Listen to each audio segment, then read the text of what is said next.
Dans cette vidéo, tu vas apprendre à calculer une longueur dans un triangle rectangle en utilisant le cosinus d'un angle aigu.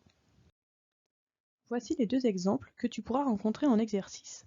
Dans chaque cas, nous connaissons la mesure d'un angle, la mesure d'un des côtés de cet angle, et nous souhaitons déterminer la longueur du deuxième côté de l'angle. Nous allons nous intéresser à ce premier exemple. Le triangle GHI représenté ici est rectangle en I, et nous connaissons la mesure de l'angle GHI. Nous allons utiliser son cosinus pour déterminer la longueur du côté IH. Pour cela, il faut déterminer dans le triangle quelle est l'hypoténuse et quel est le côté adjacent à cet angle. L'hypoténuse, c'est le côté qui est opposé à l'angle droit, donc ici GH, et le côté adjacent, c'est donc le deuxième côté qui forme cet angle, donc ici HI. Le cosinus de l'angle GHI se calcule en divisant la longueur du côté adjacent, donc IH, par la longueur de l'hypoténuse GH. Une fois que l'on a écrit cette égalité, il suffit de remplacer par les données de l'énoncé. On a donc le cosinus de 28 degrés qui est égal à HI divisé par 6,8. Pour déterminer la mesure du côté HI, nous allons utiliser un produit en croix et pour cela tu peux te rappeler que cosinus 28 c'est la même chose que cosinus 28 divisé par 1. Ainsi, pour calculer la longueur de HI, il va falloir multiplier 6,8 avec le cosinus de 28 degrés et diviser par 1. Cette division par 1, on n'est bien sûr pas obligé de l'écrire, donc HI va être égal au produit de 6,8 par le cosinus de 28. Pour le calculer, il faut donc prendre la calculatrice et utiliser directement la touche cosinus.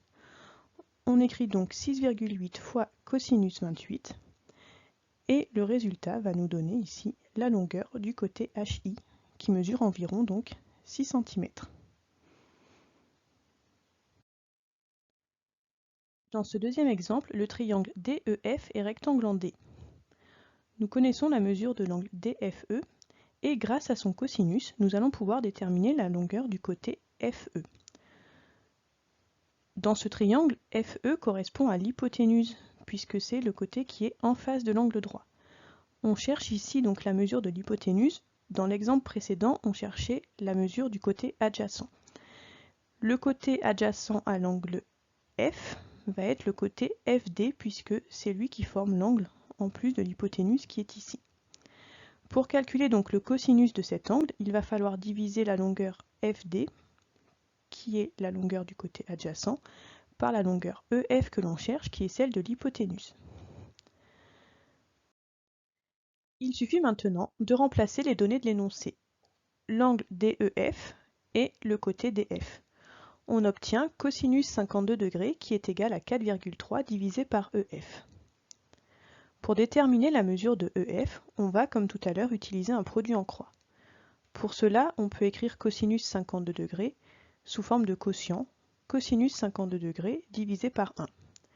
Pour calculer EF, on utilise donc le produit en croix qui nous dit qu'il faut multiplier 1 par 4,3 puis diviser par cosinus 52 degrés.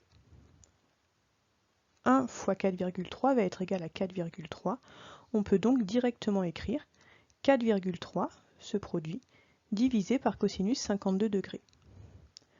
On utilise ensuite la calculatrice pour déterminer la longueur de EF. On tape donc directement ce calcul, 4,3 divisé par cosinus 52 degrés, et on obtient une mesure de EF d'environ 7 cm.